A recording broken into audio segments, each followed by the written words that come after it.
So I love how like we were saying before about being organic and having things just evolve, because it's like I'm asking about the burnout part, like how do you make sure that you're not burning out as a mom? And because you've got three little ones. I've got two little ones. Mine are 8 now and 6. I'm like, how old are they? They're 8 and 6. But like growing my business with them home, um, felt like I felt like I take on a lot from the household, and I actually just got back from a like a weekend trip. It was an in-person event in Boston with one of my mentors, Rosie Victoria. And so she is like on the spiritual side and like psychic business coach. And I've been with her for, off and on for like a few years now. So, but they like individual energy healings with these two like amazing mother-daughter duo that literally one was at one end of you, the other was at the other, and they were using like holy fire Reiki and theta healing. And then Rosie was doing the body work and then asking questions to like open things up. So like you literally had three things, and I had no idea what was going to come up.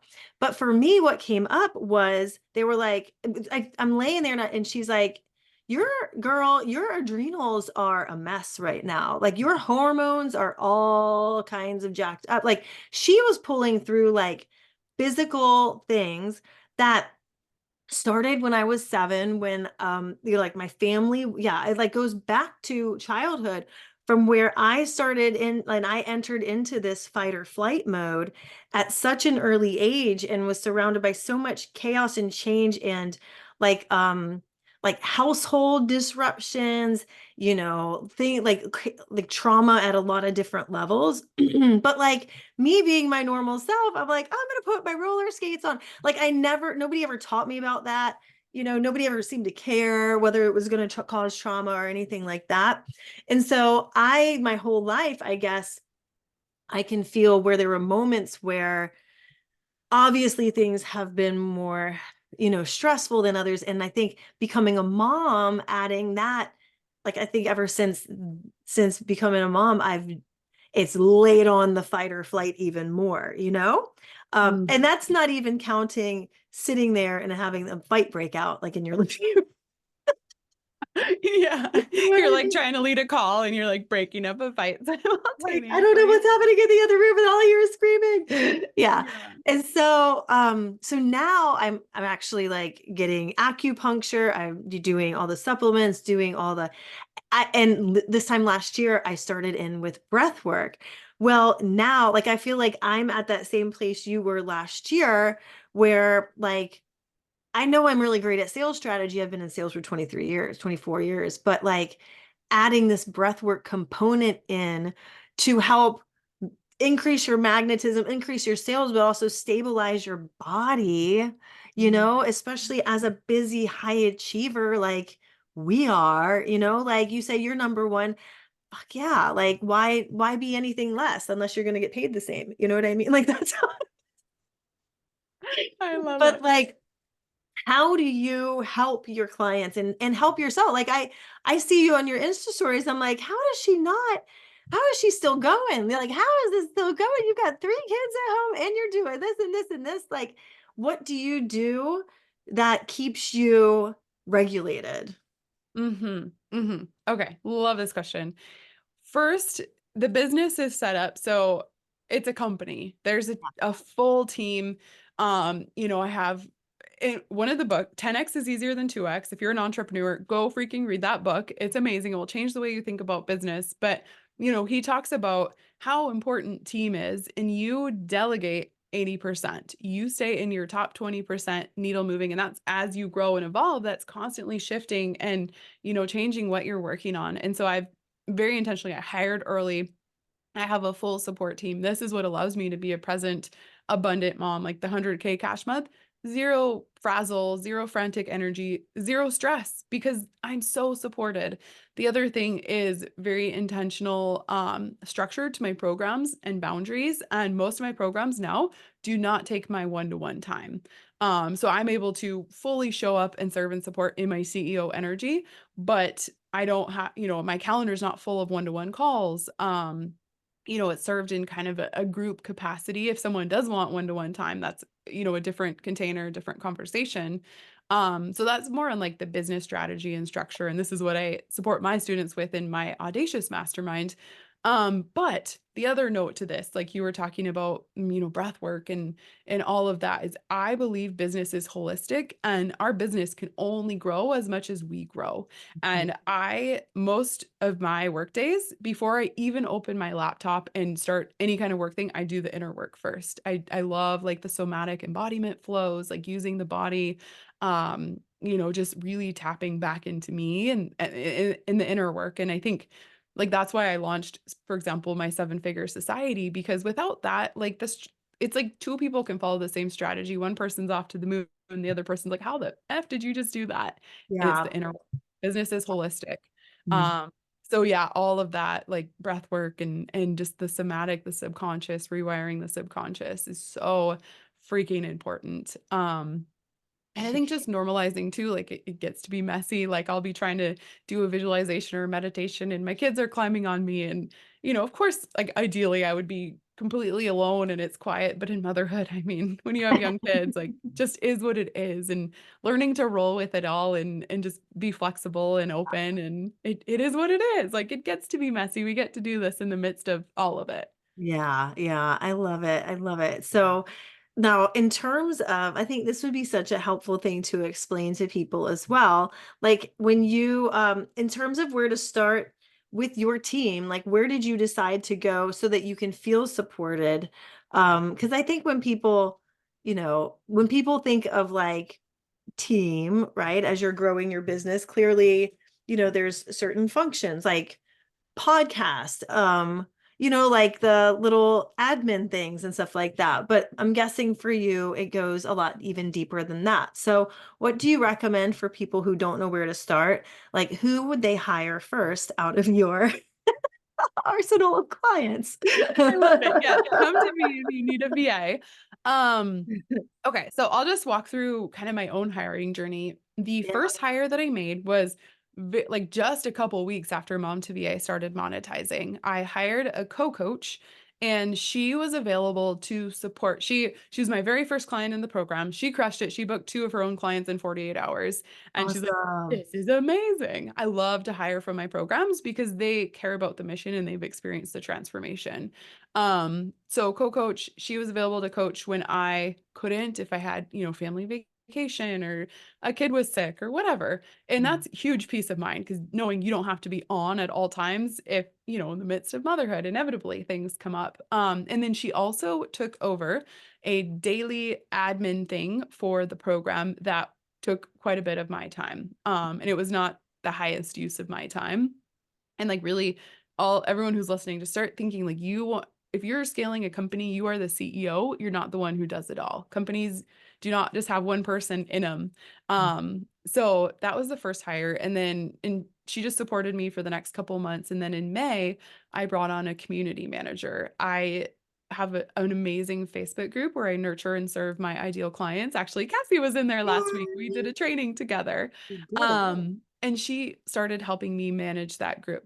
And because that was taking a lot of my time during the day, and it wasn't necessarily the best use of my time, accepting new member requests, tagging them in the welcome post, all of that. So she started doing that. And then it was a very natural progression. She's like my right hand now, like freaking adore her. She's amazing. Like, don't go anywhere, Mel. I love you. Um, but, just organically, it's like I saw how she worked and moved, and I'm like, she's amazing. And so it was just little things like, oh, Mel, can you take on this? Can you take on that? And so she does a lot. She's like the whole company's like community and client manager now. She does a lot of like, setting up new clients and kind of tracking enrollments and like when their end dates are and making sure they get the right things and ordering the welcome gifts, all of that. So that was a key second hire. Definitely as you're scaling your business, having some kind of client and community manager is so important. Going to Yeah. get you out of like the day to day. That's not the best use of your time when you're coaching and leading and getting visible. Um, and then the next hire was sales support. This was key, 100% commission role. Like if I win, they win. Also, someone who'd been through my program and just experienced the most insane transformation. So she could easily talk about it, was super passionate about it.